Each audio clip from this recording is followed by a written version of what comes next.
Bora lá, pessoal, estamos hoje com mais um episódio do podcast Bastidores.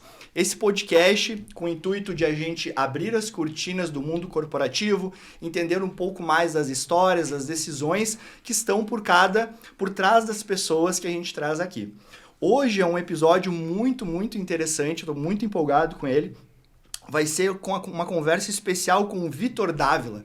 Eu até vou ler o currículo do homem, porque é espetacular. Vitor Dávila, ele é cofundador da Arte Performance e Liderança e é idealizador do programa Lidero, voltado à formação de líderes de alta performance com equilíbrio emocional e clareza estratégica.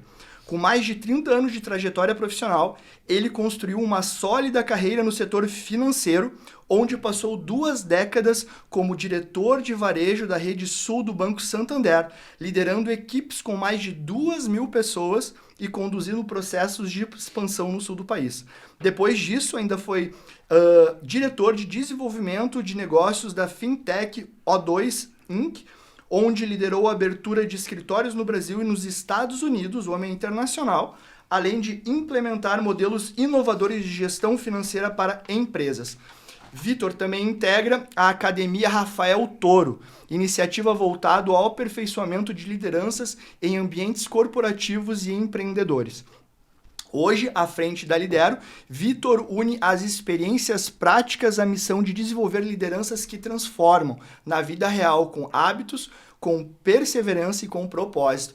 Hoje eu converso com ele, a gente mudou um pouquinho a dinâmica do nosso podcast nesse episódio 4. Hoje a gente começa pelo livro, e esse livro foi escolhido pelo Vitor justamente para trazer uma visão sobre a nossa conversa. Então ela vai guiar todo o desenvolvimento nessa conversa. O livro que ele escolheu é O Poder do Hábito, do Charles Duhigg, que poderia ter escolhido diversos livros, como o homem é muito culto realmente. E de fato a gente escolheu esse porque é um livro simples e ele tem lições muito especiais que a gente pode debater hoje durante esse nosso podcast. Te apresenta para nós um pouquinho, Vitor. Obrigado por estar aqui, estou super feliz. Ainda mais para falar de um livro, de conceito de liderança, de coisas que realmente eu acredito e que acho que posso contribuir aqui nesse debate de hoje. Então, acho que tu já falou um pouco da minha trajetória profissional. Legal também falar que sou casado, tenho 2 filhos, minha esposa é psicanalista, então para conseguir conviver comigo tive que não foi simples. Tenho uma filha de 21 anos, está terminando direito, está entrando no 9º semestre, e um pequeno de 11 que está no ensino fundamental ainda, mas tem o maior orgulho dessa coisa do construir conceitos de vida, mas principalmente de família. Eu acho que isso é a base de tudo, E legal a gente poder estar falando do livro. O livro eu acho que é bastante atemporal. Eu acho que se a gente pensar um livro que foi lançado em 2012, e a gente está falando aqui ainda dele porque realmente ele traz conceitos e práticas daquilo que a gente pode fazer amanhã e mudar realmente o nosso ambiente. Que legal. Então acho que é legal a gente poder hoje trabalhar um pouco sobre, na esteira do livro, mas poder falar de liderança, de comportamento, de ambiente, que são coisas que as pessoas hoje querem saber. Sem dúvida nenhuma. A gente até nesse primeiro bloco, a gente pensou, vamos começar pela história da Lisa e o gatilho da mudança, Tu consegue contar pra gente como é que é essa história, como é que foi esse gatilho, por que tu escolheu essa parte também, justamente pra gente começar? Assim, obviamente vamos ancorar no livro, mas hoje a gente só faz mudança se a gente tem um trauma. Tem que acontecer alguma coisa muito grave para a pessoa mudar. E a provocação que o autor traz é assim, mas por que tu não decodifica, na verdade, os teus hábitos, os teus ritos, e começa a trabalhar a partir da tua iniciativa essa mudança? Esse caso especificamente ela passou por um divórcio no final do dia, então ela vinha de um trauma importante na vida dela, e ela fumava demais, aquilo realmente mudava o comportamento, o ambiente, e ela descobriu que ia morrer desse jeito no final do dia. E foi através da corrida, do hábito, na verdade, de correr, do hábito do exercício físico, que ela mudou. Mudou o comportamento e reprogramou realmente as suas atitudes. Obviamente ela saiu de uma pessoa fumante, com vários problemas de saúde, para alguém que passou a correr maratona. E aí a gente se pergunta como? Realmente reprogramando os seus hábitos. E acho que é muito que a gente tem que trazer aqui, né? É verdade. Eu até fico pensando, não querendo, desculpa te interromper, quando, porque para eu mudar um hábito, eu tenho que, em algum aspecto, reconhecer que aquele hábito ele é nocivo para mim. Talvez um hábito, por exemplo, como fumar, né? Ele fica claro hoje em dia, a gente tem, né, a ciência nos dá indícios, mas, por exemplo, no Goiás, o pessoal fuma um palheirinho de milho, né? E se tu fala com eles, eles falam para ti, não, mas eu não fumo, estou fumando um palheiro. Então, porque ele não reconhece que aquele hábito é nocivo, não categoriza isso, né? E tu vê como que a gente tem que partir desse princípio, olha, eu tenho que entender que aquele hábito, que aquilo vai me gerar uma condição negativa na minha vida, que eu acho que é esse primeiro passo, assim, né? Depois, claro, começar os gatilhos, né? Os momentos que a gente pode... Acho que é um ponto de decisão, né? Acho que todo hábito, ele começa a ser moldado a partir de uma decisão ou um fato. Aí o livro, ele traz exatamente isso na história da Lisa, né? Que foi quando ela decidiu parar de fumar. Tem a questão da separação ali, ela atrás, né? Que, como o Vitor exemplificou, é um ponto de inflexão, onde ela começa a fazer uma analogia da vida dela naquele momento. E aí o cigarro também não vai mais fazer parte. E aí o fato dela parar de fumar fez com que ela se sentisse melhor, com que ela estivesse mais saudável, e aí então ela procurou os exercícios, e aí então ela conseguiu um novo emprego, e aí então as coisas foram acontecendo a partir da mudança do hábito. Mas a mudança do hábito das pessoas, ela tem um ponto de inflexão que é dali para frente. Senão as coisas não acontecem. Aí, fazendo a parte de analogia de vida mesmo. O que desperta em ti que está nos assistindo? O que aconteceu em determinado momento da tua vida que foi quando tu remodelou os hábitos daquilo que tu não mais... É que, no final do dia, o livro ele é muito importante, mas para a gente pensar aqui agora na nossa realidade de dia a dia. Porque ele traz esse conceito que é o seguinte, a gente fala que vai mudar hábito.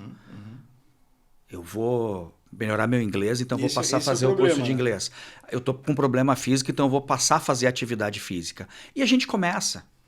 E no final do dia passa um mês, passa 40 dias, passa 60 dias e a gente para. Porque no final do dia a gente não reprogramou a nossa mente e a gente não entendeu a importância disso. O tal do loop que o autor fala de quando o que me satisfaz no final do dia, né? Entre o hábito que eu criei, a satisfação que eu tenho, daqui a pouco essa satisfação ela já não faz mais muito sentido e aí eu paro de fazer. E é uma reprogramação. E eu estou trazendo... Mas é que ela te leva a novos desafios, né? Então, assim, é uma coisa que vai te levando a novos desafios o tempo todo. Perfeito. Porque quando a gente pensa em reprogramar os hábitos, né? Tem uma pesquisa que fala que as pessoas fazem as promessas de ano novo. Né? E aí a promessa de ano novo, ela dura 19 dias. No dia 19 de janeiro é quando as pessoas começam a deixar de fazer aquilo que começaram no dia 1º. Perfeitamente. Então, um comportamento em larga escala. Então, assim, o porquê. Por que isso acontece na prática? Por que as pessoas não conseguem desenvolver? Daí a ciência também explica que são 21 dias para começar a adquirir um novo hábito. Então, são 21 dias tendo uma alimentação saudável para que a partir do 22º a tua cabeça já tenha uma reprogramação. São 21 dias correndo todos os dias, meia hora por dia, que seja 20 minutos por dia, para que no 22º o teu corpo peça para tu ir correr. A sensação de tu começar a fazer o exercício físico no 22º dia é muito mais fácil do que no 1º, no 2º, no 3º, o que teoricamente não seria. Mas de onde é que vem essa necessidade? É isso que eu me pergunto. De onde vem a necessidade de eu entender que eu preciso mudar o meu hábito? Porque talvez eu esteja inserido dentro de uma cultura que aquele determinado hábito seja normal gerar determinada situação. Então, para mim, eu não vejo como no exemplo hipotético, né, como que que eu de fato preciso mudar, que aquela situação ela precisa mudar na minha vida. E essa é uma indagação que eu faço. Quando que eu posso dizer, não, olha, realmente eu preciso mudar esse hábito, né? Eu acho que tem que construir o objetivo. Então, assim, você precisa ter clareza nos seus objetivos. E as pessoas não têm.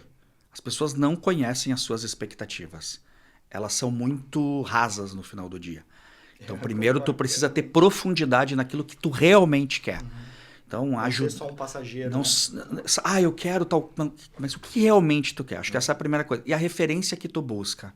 Eu acho que a gente hoje precisa buscar referências. Essa é o grande gatilho da história que o livro, a literatura nos traz, mas não vai adiantar nada a literatura se tu não fizer na prática, na execução, aquilo que tu precisa. Então também ter uma referência que te ajude nessa construção. Né? Peraí, tu tem o teu objetivo. Eu vou te ajudar então agora a reprogramar os teus hábitos no final do dia, os ritos que tu precisa criar para conseguir. Eu sempre falo, eu dou uma palestra de liderança e eu vou trazendo assim, o que eu encontrei nessa minha carreira que era comum a líderes de alta performance. O que as pessoas carregavam. E uma das coisas é essa, as pessoas tinham ritos e processos definidos para chegar na performance. Elas sabiam, então, o tema dos objetivos. Exatamente onde queriam chegar. E elas eram pouco tolerantes com más influências. Ou seja, tu não vai chegar, que ser superintendente, que ser diretor, isso é uma bobagem. Tu tá te esforçando e isso não vai dar em nada. E as pessoas tinham... Não era só convicção. Era clareza de objetivos. Isso que muda. O autor provoca a gente muito nisso, né? E é um pouco do que a gente realmente precisa fazer. Deixa eu só falar uma coisa que é importante. A gente está falando muito do aspecto negativo do trauma, do hábito.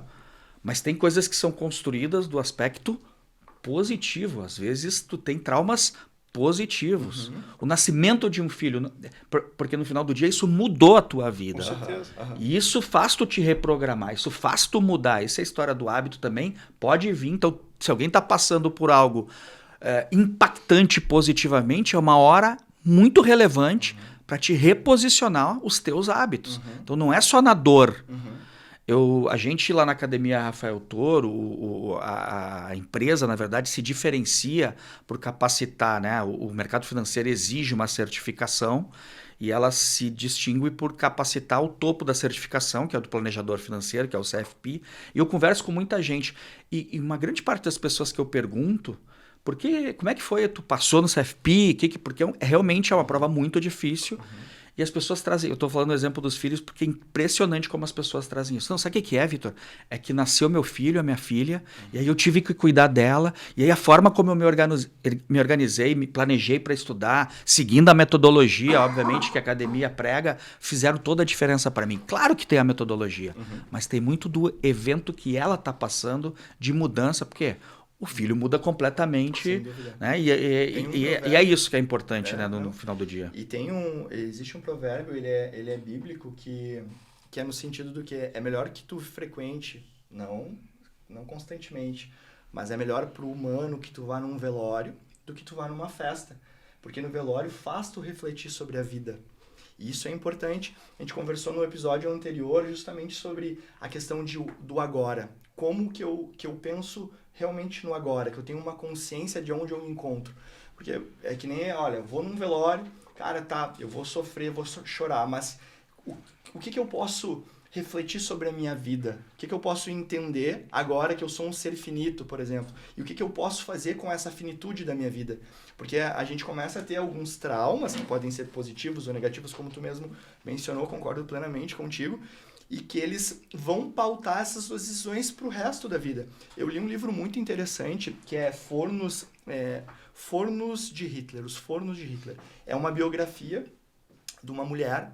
Ela começa contando o livro: eu matei a minha esposa, eu matei o meu esposo, meu marido, eu matei os meus filhos e eu matei os meus pais também. Porque o que acontece? Ela era mulher de um médico, eles tinham um hospital na Tchecoslováquia, e avisavam para ela que os nazistas estavam mandando o pessoal para o povo de concentração. Ela era judia, né? E o que acontece? Resumindo, ele é chamado na Gestapo, ela fala assim, não, olha, eu quero ir junto para ti, porque a Gestapo falou para ele que ele iria para a guerra, né? Falou para ele, não, olha, tu vai ser médico lá, tu vai ajudar os alemães lá no front.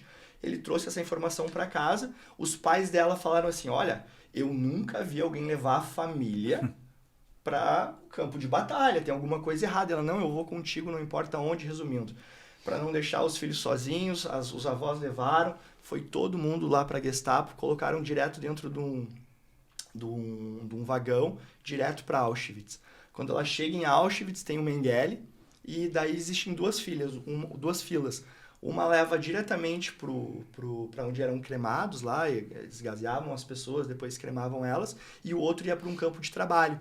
E se tu tivesse 14 anos de idade, tu ia para o campo de trabalho. Se tu fosse uma mulher, um homem saudável e 14 anos de idade, tu ia para o campo de trabalho. Se tu fosse velho ou criança, tu ia direto lá para a câmara de gás e morte certa, né?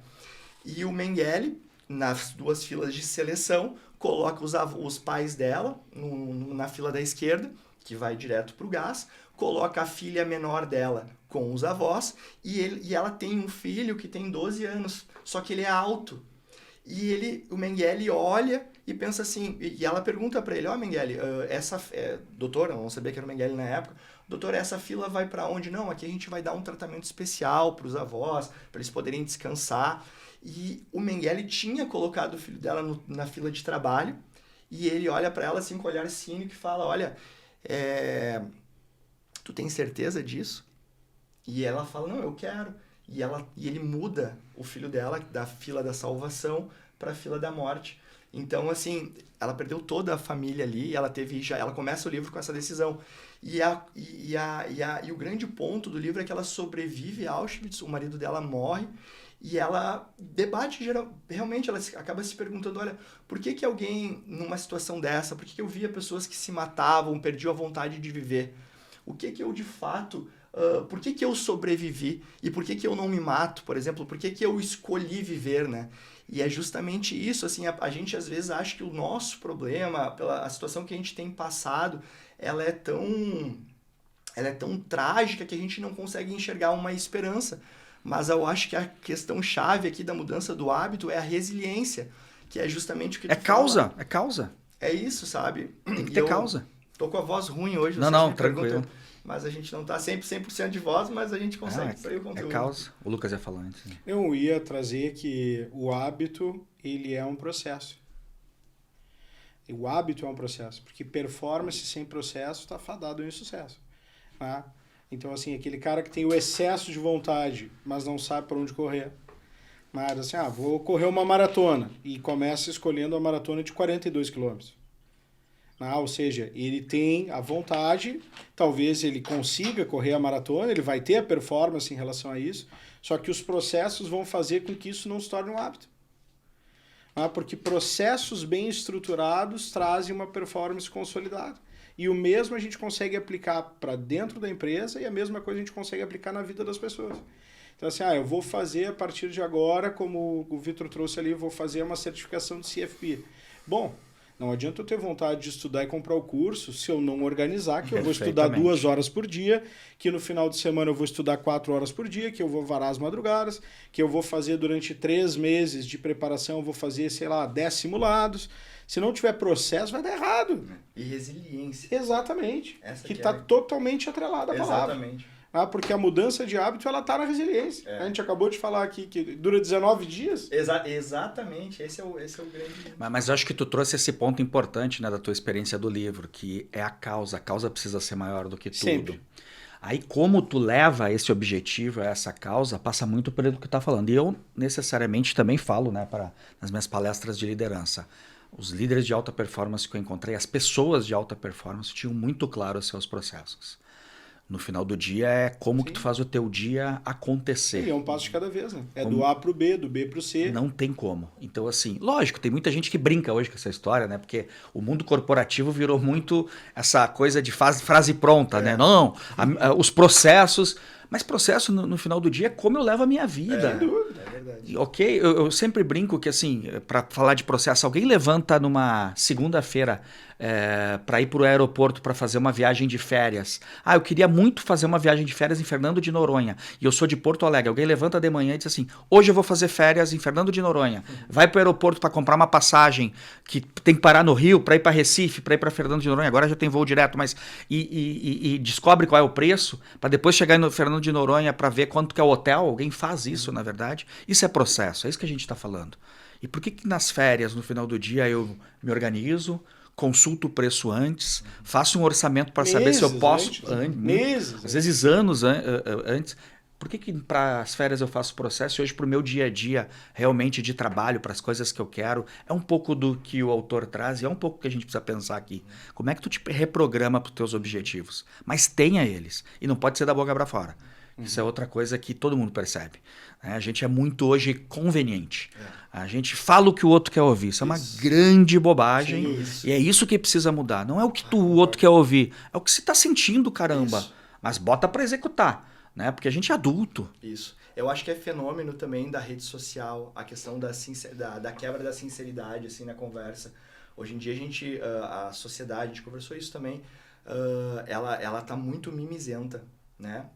Tem um livro do Jordan Peterson, eu acho, que é Podres de Mimados. Tenho quase certeza que é dele. E é bem interessante, assim, tu não pode, às vezes, ser sincero, porque a sinceridade, ela ofende também. Sem dúvida. Então, se tu não tem um contraponto das tuas ideias, tu acaba procurando respaldo nas tuas ideias em pessoas que não estão comprometidas contigo. Porque, por exemplo, tu conversa com teu amigo, né? Se ele não é sincero sobre ti, tu conversa com seus pais, com teus colegas de trabalho.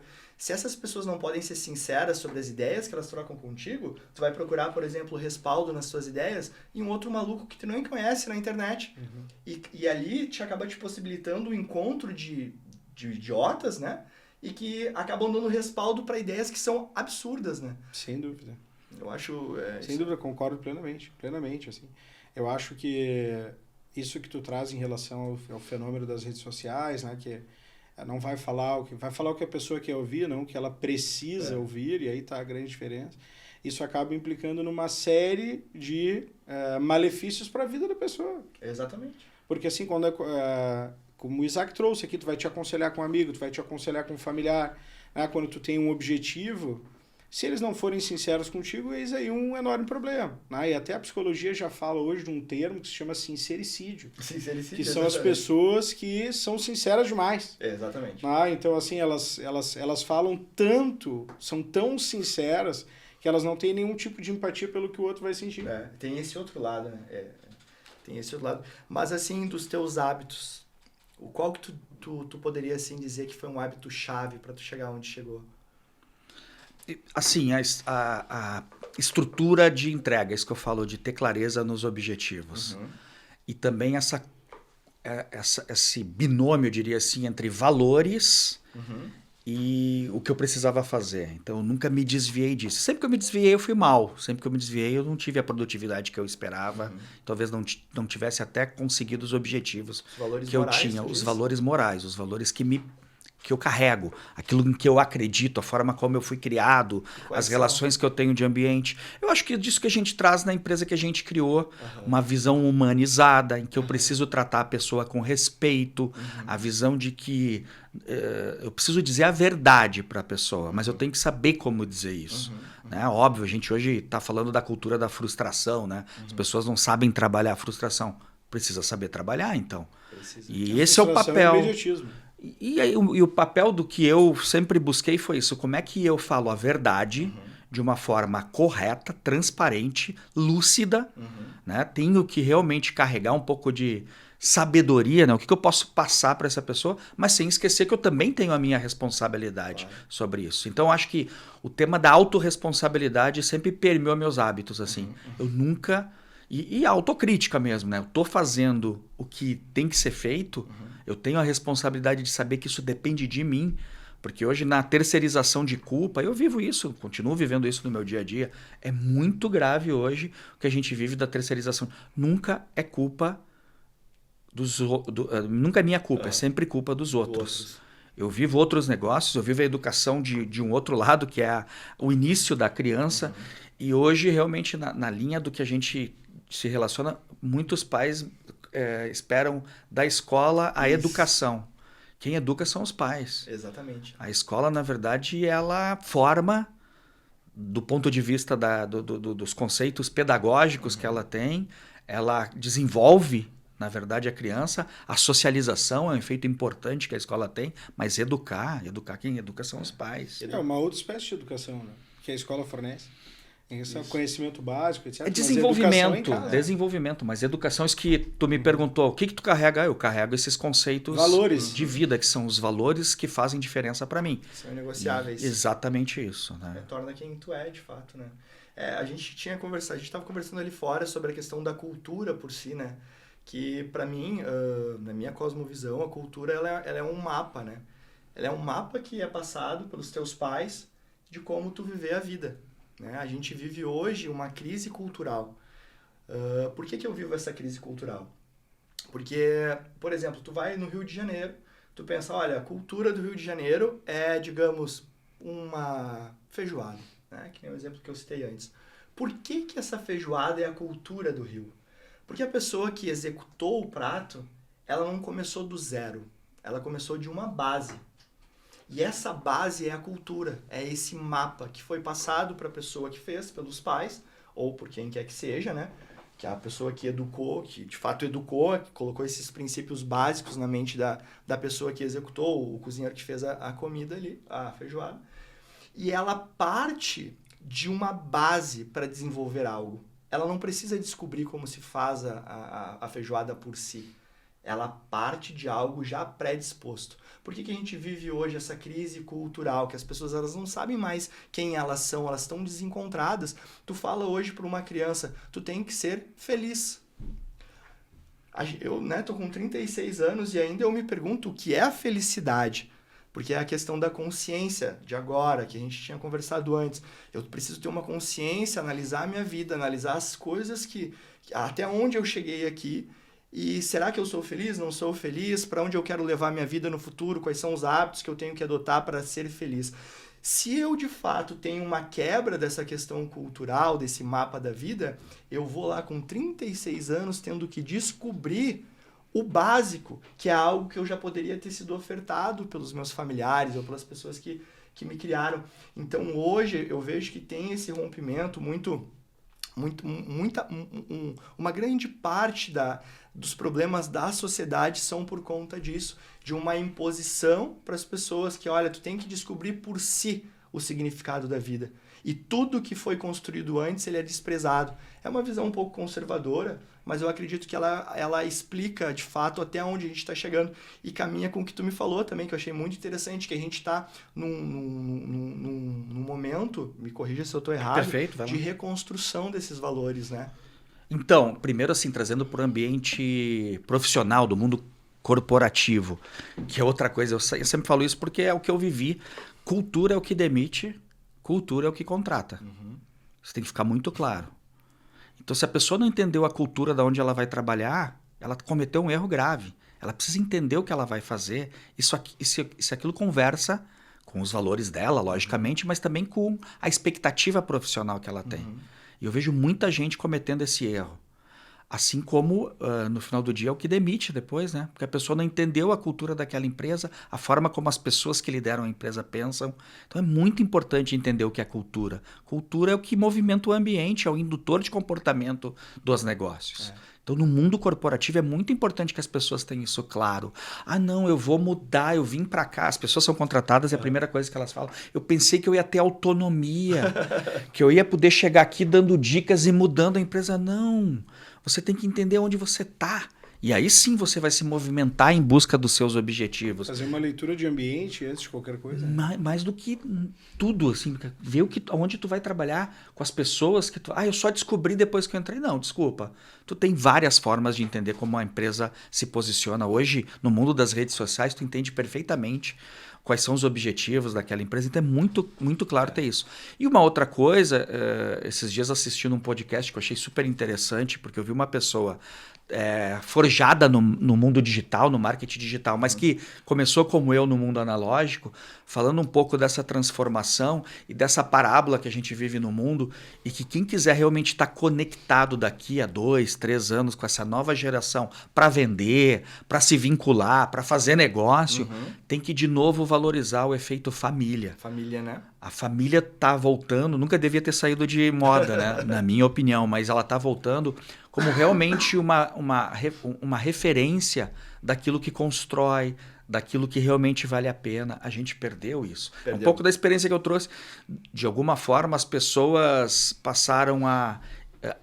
é o filho para o Instagram, né? Não é necessariamente o que eu espero da minha relação enquanto família. E essa coisa da família está voltando muito forte. Essa crença realmente no papel dos pais, né? Essa crença realmente no que vale para o desenvolvimento. Então é muito forte isso e essa conexão vai começar a ter muito valor. As pessoas precisam perceber isso. E tu acaba valorizando o que tu, de fato, tu não tem, né?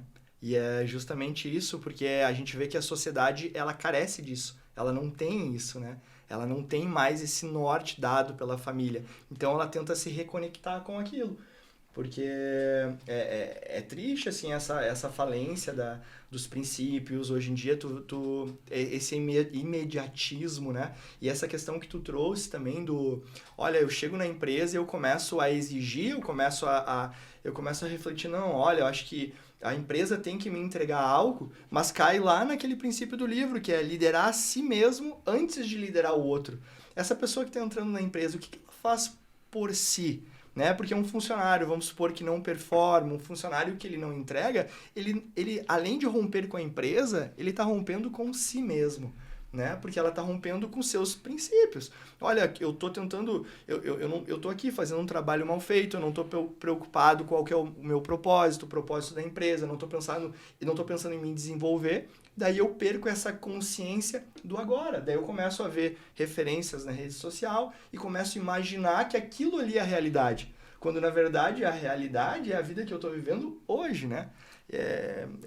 Agora, só para fazer uma referência, para não ficar só de quem está entrando, mas do ponto de vista da empresa agora, do mundo corporativo também, é importante também ela ter essa visão.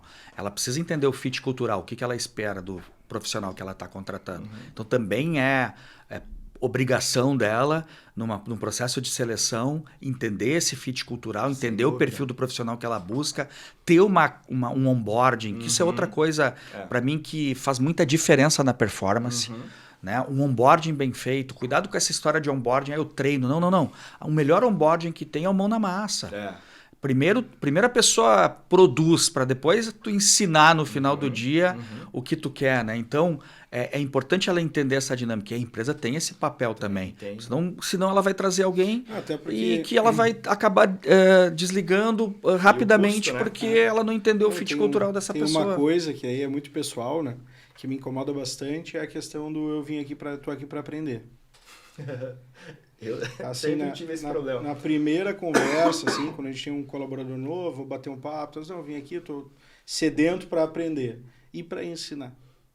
Né? Porque a pessoa ela precisa trazer alguma cultura, né? Conhecimento técnico e etc. Quando tu contrata uma mão de obra, quando tu contrata o tempo de uma pessoa, tu quer que ela agregue em relação a isso. Mas é para fazer um trabalho que a empresa determinou, show de bola. Tu tem, sei lá, quantos funcionários tem no banco aí? Milhares, né? Cada um, gerente PJ, atua de um jeito e o outro da outra cidade atua de outro jeito. Mas estão atrelados à cultura da empresa, os dois. Mas existe uma metodologia de cada um, um processo de cada um a ser feito de uma maneira. Qual é o tecido que une eles, né? Exatamente. Aí aquelas coisas que são atemporais também. O modelo está totalmente atrelado às novas gerações. Sim, mas aquilo que é atemporal também, modelo McDonald's. Sem dúvida. Universidade para contratar e para formar. O que eu espero de ti, se tu entendeu a cultura do negócio, tu fica e como é que tu vai te desenvolver com todos os reflexos de momentos e ciclos melhores e piores de qualquer negócio, né? Mas a gente precisa entender isso claramente. Acho que, como eu trabalho em todas as etapas, né, do ser humano, eu falo assim, a gente exige muito que o profissional seja colaborativo. Não, tu vai entrar aqui e tu precisa colaborar. Mas quem ensinou ele a ser colaborativo? Por isso essa coisa da parábola da família. Né? Com certeza. O cara entrou na escola, na verdade, no ensino fundamental já com ranking de nota, com quem é melhor e quem é pior, como é que ele vai ser colaborativo? Ele aprendeu a ser ranqueado a vida inteira. Ele quer ser o primeiro. Mas na escola a batalha é individual, né? Então, por isso existe que o cara um ranking, mas o meu colega não passa e eu não passo. Então a empresa não pode ter essa falácia quando fala de cultura. É isso que a gente está provocando aqui, eu estou falando. Não vem com essa de ambiente colaborativo, dá real. A gente está aqui para isso e assim a gente vai construir. Sim, deixa as tuas expectativas claro. Agora ouve as expectativas também do profissional. Mas tu não concorda que também é individual a corrida mesmo no ambiente corporativo? ela sempre vai ser individual, é sempre de dentro para fora. A história do avião que eu sempre falo, acredito na minha vida é isso. Primeiro coloca a máscara em ti para depois ajudar o outro. Sim, o aviso Então tem da como vida. ajudar o outro para depois tu vai morrer. É. Então assim, tu precisa reconhecer que tem que partir de ti. O que eu só tô falando é que a gente tem que ser mais, que é um pouco da nossa discussão aqui, tem que ser genuíno e deixar claro isso. Ah, eu tô trabalhando aqui, não comunga dos meus valores, eu não entendi bem essa cultura de negócio, corre de lá. Comunga dos meus valores, eu entendo que aqui eu vou ter desenvolvimento, corre, faz o teu, amigo. Entende? Não deixa para depois. Então acho que é muito disso que a gente precisa ter clareza. Só que no final do dia a gente precisa convergir para a mesma direção. Então a família precisa falar disso, a escola precisa falar disso, o trabalho precisa falar disso. E acho que esse é o desafio que a gente tem para agora. Ah, Vitor, no conceito é muito lindo. Não, vai para a prática. Vamos para a prática nesse sentido, gente. E aí foi um pouco da tua pergunta. Puxa, a gente acredita nisso. Vai dar trabalho? Vai. Mas nós vamos ser constante. A gente vai ser resiliente. Vai ter altos e baixos. Mas eis aí a grande dificuldade, né? Com base no que o Isaac falou antes e o que tu está falando agora, da gente ser sincero com o colaborador e o colaborador para com a empresa da mesma maneira. Né? A relação é igual nesse sentido, em relação às expectativas que se cria, tanto da empresa com o colaborador, quanto o colaborador com a empresa. Está tudo certo. Mas é quando tu, no papel de liderança, vai falar com o teu liderado e expõe a realidade das coisas e o liderado talvez se sinta incomodado pela forma com que isso foi dito. Pô, mas é o seguinte, estou aqui há 2 meses, o cara já vem falar nas coisas que ele quer, que ele espera e etc. Poxa, eu ainda estou aprendendo, sabe? Então, cadê a linha tênue que separa isso? E será que eu É tenho... uma complexidade. E será que o mercado, ele me dá tempo de eu transformar essa pessoa? Ou é melhor eu não apostar numa pessoa com um perfil desse? Que é uma dúvida, né? Porque eu acho que resume a questão do brilho no olhar, né? Aquela pessoa que ela não tem um brilho, será que vale a pena eu apostar nela para transformar a vida dela? Ou é melhor eu descartar e procurar uma nova pessoa no mercado? Uma questão de opinião, né? A minha é que tem que mandar embora. É que a gente Não adianta. Não adianta. É que a gente contrata por técnica e demite por comportamento, né? Então, eu olho para o currículo da pessoa, eu não sei quem ela é. E hoje a gente tem diversas formas, a gente está falando do mundo da inteligência artificial, onde eu consigo capturar hoje, inclusive, como é que a pessoa se comporta. Hoje eu vou na rede social e sei quem eu estou contratando. Eu não posso ter surpresa. Então, eu acredito muito que lealdade, obviamente, é um efeito que a gente tem que levar muito em consideração. Valores claros, isso que a gente falou. A pessoa tem o skill. A gente trabalha com comportamento. Tem o skill que eu procuro. Técnica tu desenvolve. Tu vai conseguir desenvolver. Lógico, tem que ter a base técnica, né? Não. Eu vou contratar alguém para trabalhar no escritório que tecnicamente vem se arrastando. Mas a culpa é tua, né? Vamos voltar de novo. Desculpa, assim. Então, não pode. É desafiador, né? Porque às vezes tu recebe, ou tu olha um currículo de uma pessoa maravilhosa, né? Teu currículo é excelente, e ela tem ali experiências de 6 meses, 1 ano em cada empresa. Ela tá procurando desenvolvimento pessoal, talvez não o desenvolvimento da empresa em si, Sim. né? A gente conversou sobre intraempreendedorismo. Será que essa pessoa ela tem um viés de intraempreendedorismo? Acho que eu posso aproveitar isso para desenvolver o meu negócio e atender o propósito dela? É uma dúvida que de fato eu tenho, assim. Porque às vezes também a gente recebe o currículo, tu olha, a pessoa lá tem 20 anos no mesmo local, né? E eu tenho uma outra pessoa que tem em 20 anos 20 locais diferentes. Como que eu consigo regular isso? Será que isso me diz alguma coisa sobre a cultura daquela pessoa? Sim, tu pode achar que quem trabalhou 20 anos é acomodado e quem trabalhou 1 ano em cada local é um ávido pelo conhecimento. Porque tem aquela máxima também, né? 20 anos fazendo a mesma coisa não são 20 anos de experiência. Sem dúvida. É 1 ano de experiência fazendo 20 vezes a mesma coisa. Sem dúvida. Então é difícil, né? Sim, existem eu concordo contigo que a gente, sem dúvida alguma, tem diversas ferramentas para encontrar a pessoa ideal, mas ainda tem uma subjetividade que às vezes só o tempo mostra, né? Com certeza. Mas só para Ou contribuir... não, né? Não estamos aqui para concordar entre nós. Contribuindo antes que o Vitor traga a parte dele, não vou dizer lentidão, não é a palavra, né? Mas o critério na hora da contratação e a rapidez na hora do desligamento. Porque quanto mais tu fizer um processo seletivo criterioso, menor é a chance de tu errar. Muito embora eu concorde 100% contigo, que às vezes é no dia a dia e não adianta, o cara é um leão de entrevista, tem um currículo maravilhoso, e fez com que ele estivesse lá dentro. Mas assim, a partir do momento que tu percebeu o problema, não tem que encerrar o vínculo. Porque eu acho que, dependendo da empresa, né, evidente, isso tudo que eu estou dizendo é somente a minha opinião, vai fazer com que tu venha despender uma força de tempo muito grande que talvez a empresa não tenha. Então, eu acho que primeiro a gente tem que ter certeza do comportamento que a gente espera. E hoje, vai na rede social, dá um projeto para a pessoa responder claramente. Na segunda-feira eu entrei num outro negócio que eu tenho e vi 4 pessoas preenchendo uma ficha para uma vaga que a gente tinha. Cara, o modelo é como 1850.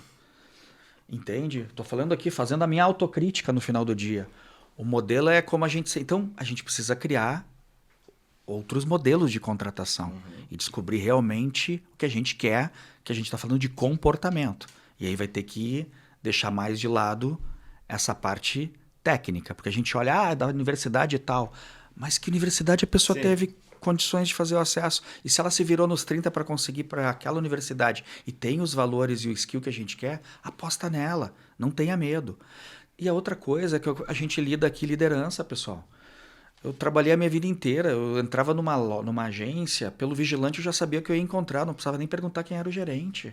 A forma como o vigilante me tratava, eu já sabia o que ia acontecer. É verdade. Entende? É a cara do líder. Então, desculpa, na tua empresa, os profissionais são a cara da liderança, moçada. Então, cuidado para a gente também não esperar um profissional que a gente quer transformar, a gente também precisa olhar que líder que essa pessoa vai receber. Né? Como é que é esse líder no final do dia, né, nesse perfil de desenvolvimento que a gente está tratando aqui? Porque o líder também tem um fator fundamental nisso. Eu brinco, eu entrava em loja muito feia, sem reforma, em que estava dando resultado porque o líder era bom. Entrava em loja recém-aberta em que o resultado era ruim porque o líder não conseguia entender onde ele estava. Entende? Então, assim, é muito importante também que a gente tenha essa consciência, né? A gente já falou várias vezes aqui, inclusive nos episódios anteriores, que o exemplo arrasta, né? Acho que essa é a máxima principal. Então, se tu vai ter o líder que puxa o time para cima, é muito improvável que tu tenha alguma deficiência ali no time. Né? É muito improvável. E se tu tiver alguma deficiência, essa deficiência não se cria justamente pelo processo bem feito. Perfeitamente. As coisas não vão crescer em relação a isso. Exatamente. Tu vai conseguir manter o princípio norteador, a cultura da empresa, e todos aqueles que estão alinhados vão trazer para si. Fazendo paralelo ao futebol, tu tem 11 jogadores em campo. E aí, lá no Inter tinha o Guinha Azul que corria o jogo inteiro. Pô, o cara que tá do lado dele, tá vendo ele correndo se matar, o cara se sente mal de não correr. Ele precisa fazer a parte dele também. Acho que dentro do organograma existe essa complexidade, mas vão todos pro mesmo lado. Como é que é a máxima, né? O que tu faz fala tão alto que eu nem consigo te escutar. Com né? certeza. Acho que essa é a máxima, e é importante que o exemplo de futebol é complicado, mas eu falo muito isso lá no Toro, com o Vitório, que é o CEO e tal, que é o seguinte, tinha um cara, sei lá, uns 10 anos atrás, que ele mostrava aqueles estrelão, sabe que era da Estrela, mas aquele campo de futebol Sim, de botão. E ele botava lá para distribuir o time, ele fala, o time para dar certo tem que ter verde, vermelho e amarelo. A lógica dele, ela era tosca, mas é o que realmente a gente está falando aqui. Tu tem que ter gente verde, tu tem que ter gente amarela e tem que ter gente vermelha. Tu tem que ter gente sanguínea, tu tem que ter gente equilibrada e tem que ter gente... O diferencial é o líder que consegue trabalhar essa diversidade de comportamento. Porque não adianta ter todo mundo, vamos lá, todo mundo sanguíneo. O que é? Não vai adiantar. Sim, tem que ter um pensador, né? Tem que ter gente diferente no final do dia, gente que faça tu pensar, que te desafie, que realmente, do ponto de vista prático, um que bote o dedo na tua cara, mas o outro que com a articulação, com a conversa, com o conhecimento, com o repertório intelectual, vai assim, deixa eu te explicar um pouco o que eu estou tentando te dizer. E realmente faça tu pensar. Porque gente que só concorda, gente que realmente... eu sou solícito, mas faço só o que tu tá me pedindo, tu vai ter problema. Sem dúvida. Falta de personalidade também. Tu vai ter problema. Quanto mais personalidade tu tem, mais único tu é no mundo. Quanto menos personalidade, mais comum tu é. O segredo tá aí a gente conseguir regular isso. De eu não me tornar insuportável, mas eu também não me tornar comum, né? Perfeitamente. É uma palavra forte, mas tu tem total razão, né? Infelizmente, no Claro, nosso tempo, o Vitor, ele tá se encerrando. Eu achei a conversa maravilhosa. Eu realmente gostaria de te perguntar qual hábito, então, para a gente conseguir encaminhar para o final, tu recomendaria para quem está nos ouvindo, para nós também, se tu pudesse dizer um em específico, qual que seria? O da agenda, o da organização. Organização. Quem não tem, eu sempre falo isso, né, nos cursos, nas relações que eu tenho. Quem não tem uma agenda está na agenda de alguém. Então, no final do dia, a facilidade que vai ter é que se tu não souber o que tu vai fazer, alguém vai fazer. Tu vai fazer para alguma coisa para alguém. Exatamente. Tu vai entrar na agenda de alguém. Então você precisa saber exatamente o que você quer. Projete os seus dias. Projete a tua semana. Não tenha medo de fazer isso.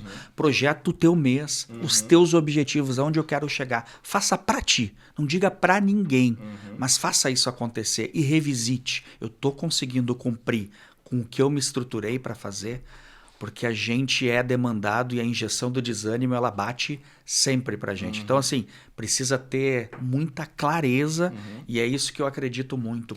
Eu concordo. Processo. Realmente se estruturar para fazer as coisas acontecerem. Concordo plenamente.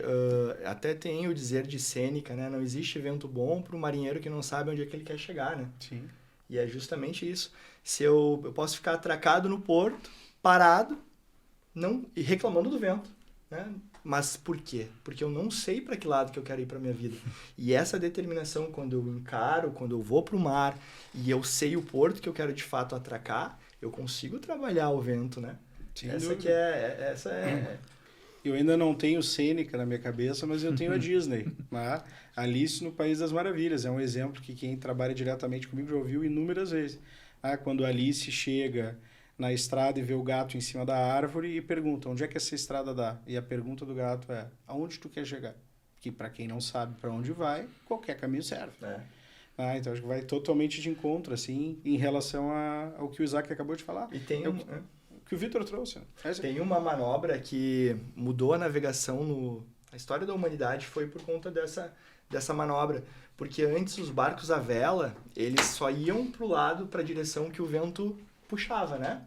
E eu não sei qual povo, se foi os portugueses, os espanhóis, que eles desenvolveram uma técnica com as velas que mesmo no vento contrário eu consigo empurrar o barco. Eu não consigo resolver se não tiver vento, né? A família real ficou parada 2 semanas ou 1 semana quando ela veio de Portugal para o Brasil no meio sem vento nenhum. Isso não tem como resolver. Que daí eu acho que até dá para fazer um cotejo com a vida. Perfeito. Tem determinadas situações que tu não tem o que fazer. Mas ainda com ventos adversos, existem determinadas manobras que podem te levar para onde tu quer, né? Isso é... Assim, eu tenho aprendido muito, porque todos os dias, e para fechar aqui também, o tema do desafio hoje, para quem está aqui ouvindo, é assim, não é o que acontece na tua vida, é como tu reage ao que aconteceu. Eu, por muito tempo, reagi mal a algumas situações. Eu falei um pouco aqui da minha história, né? Mas eu reagia mal, eu sofria com aquilo. Ok? Então é muito importante tu saber assim, as coisas vão ter problemas. Tu vai ter problema, tu vai ter dificuldade. Como tu reage a isso é que faz diferença na linha do que tu trouxe do objetivo, das coisas de aonde tu vai chegar. Então assim, tenha clareza e peça ajuda. Essa referência, eu tive muita dificuldade na minha vida de pedir ajuda. Sempre achei que, até por formação, por educação, né? Aquela máxima do não entra chorando em casa, senão apanha de novo, né? Mais ou menos isso. E hoje eu penso completamente diferente. Precisa pedir ajuda. Sem dúvida. É referência. E é isso. Queria botar um ponto só em cima do que o Isaac falou. Eu tenho uma última pergunta ainda para o Vitor, mas eu quero só fazer uma sinalização em cima do que tu disse. Da família ter ficado das famílias de portugueses terem ficado 2 semanas atracados não, né? Parados porque não tinha vento. E acho que o excesso de ambição e boa vontade também é prejudicial. Isso é só a minha opinião. Eu acho que a gente precisa saber onde quer chegar, precisa saber os nossos objetivos, mas às vezes, na vida, o importante é ganhar tempo. Tu precisa parar, respirar, entender se é o caminho certo, se tu realmente está de acordo com o propósito de onde tu quer chegar, o que tu quer fazer, quais são os seus objetivos. Tu precisa respirar. Porque a gente está muito entregue para execução, e às vezes a gente não para pensar em relação ao propósito. Né? A gente falou tanto aqui em cultura familiar, princípios e etc. E aí tem uma história que até eu vi na internet do Silvio Santos falando, que era o prisioneiro, o burro e o rei. A história do prisioneiro, do burro e do rei. Né? E aí o prisioneiro estava condenado à morte e no dia seguinte ele ia morrer. Né? E aí tinha um burro passando na frente ali da cela onde ele estava. E aí o prisioneiro tá, burro, amanhã eu vou morrer, não tem mais o que eu faço, amanhã chegou o meu dia final. E o burro ficou ali, na volta dele, e ele conversando com o burro, desabafando, assim. E aí o guarda ouviu e chegou e perguntou para ele, cara, tu vai morrer amanhã, por que tu tá falando com o burro? Ele disse, não, eu tô conversando com o burro, para que o burro possa me ouvir e me entender. E aí o guarda, tá, mas tu conversa com burros? E ele, desde pequeno. Aí o guarda foi no rei, falou, cara, o negócio é o seguinte, o prisioneiro aquele que vai morrer amanhã fala com o burro. Não, traz ele aqui e deixa eu conversar com ele. Daí chegou o prisioneiro, vem cá, tu fala com o burro mesmo? Fala com o burro, desde pequeno. Então eu vou te dar 1 ano para tu educar todos os burros do reino a falar. Se eles não falarem, tu tá morto. Mas se eles falarem, tu tá livre. Perfeito, tá combinado. Aí, a partir dali ele tava solto. Aí os amigos perguntaram para ele, cara, pelo amor de Deus, tu nunca falou com burro na vida, burro não fala. Mas como é que tu prometeu isso pro rei? Ele, cara, em 1 ano muita coisa pode mudar. O burro pode morrer, o rei pode morrer, e até lá eu ganho tempo para tomar a melhor decisão. Sabe? Então eu acho que está totalmente atrelado isso que o Isaac falou das 2 semanas, sabe? A gente precisa pensar um pouco mais. Perfeito. Tu disse que tinha uma pergunta? Sobre o Lidero, em relação a tudo que vocês fazem lá. Então, é um programa em que a gente acredita muito que a mentoria, essa coisa do que a gente falou de objetivos, a gente consegue deixar claro para as pessoas que estão trabalhando conosco no programa de liderança. A história da mentoria é sair do ponto A para o ponto B com clareza do que você precisa fazer. E com a prática do dia a dia, que é um pouco do que nos permeou a vida inteira. Então, o Lidera é um programa de desenvolvimento da liderança para quem quer performar mais, para quem quer ganhar mais dinheiro, para quem quer trocar de posição muitas vezes, mas precisa entender como faz isso. E aí a gente dá realmente esse repertório de conhecimento intelectual de uma forma objetiva, clara e organizada sobre como a pessoa faz isso. Então a gente acredita muito nisso e obviamente a gente está na 5ª turma, a gente já tem exemplos concretos, né? Prova social, como a gente fala, da mudança que a gente fez para muita gente que conseguiu trabalhar esses objetivos conosco. Então, para a pessoa que gostaria de participar do programa, o que ela poderia fazer? Como é que ela te encontra? Então, depois a gente deixa aqui, né, os contatos, mas seguindo a Arte Performance, vai ter lá realmente na bio, né, lá no o link do programa Lidero, ou www.academiarafaeltoro.com.br. Vai clicar também lá, vai estar o programa Lidero que você vai poder acessar e vai conhecer mais sobre o nosso programa. E olha, a gente, obviamente, tem muita confiança no que faz, isso é importante, é um pouco do que a gente trabalhou aqui quando a gente fala de hábito, mas é legal também conhecer do ponto de vista do acesso que se dá a algumas aulas, a gente disponibiliza o conteúdo para que a pessoa entenda. Vai lá, conhece um pouco, né? Ver um pouco como é que é o modelo de negócio que a gente tem, acho que vai fazer muita diferença aí para quem quer realmente crescer, se desenvolver e prosperar. Sem dúvida nenhuma, deixa para nós, né, Lucas? Com certeza. Vamos seguir esse. Nós estamos resolvidos já em relação a isso. Já estamos resolvidos. Uma troca de contratos já. Sem dúvida alguma. Mas, Vitor, muito obrigado pela tua participação. Muito obrigado por tu ter realmente dedicado esse tempo com a gente. Tu gostaria de dizer algumas palavras para te despedir, para falar para o pessoal, para te conhecer, alguma coisa que tu queira que a gente fazer? Só agradecer. Eu acho que quando a gente conversa, a gente, obviamente, passa um pouco da nossa experiência, traz insights para quem está nos ouvindo, coisas práticas realmente que podem mudar o dia a dia, mas a gente aprende muito, né? Essa troca foi super enriquecedora, assim, aprendi muito com vocês aqui. Tô pensando em algumas coisas, né? Já tô com aquela ansiedade de sair daqui. Pô, faz sentido isso. Acho que isso que é legal a gente poder reposicionar. Então, assim, o aprendizado, né? Essa coisa ninguém nos tira, pessoal. O nosso conhecimento é a coisa mais importante que a gente tem.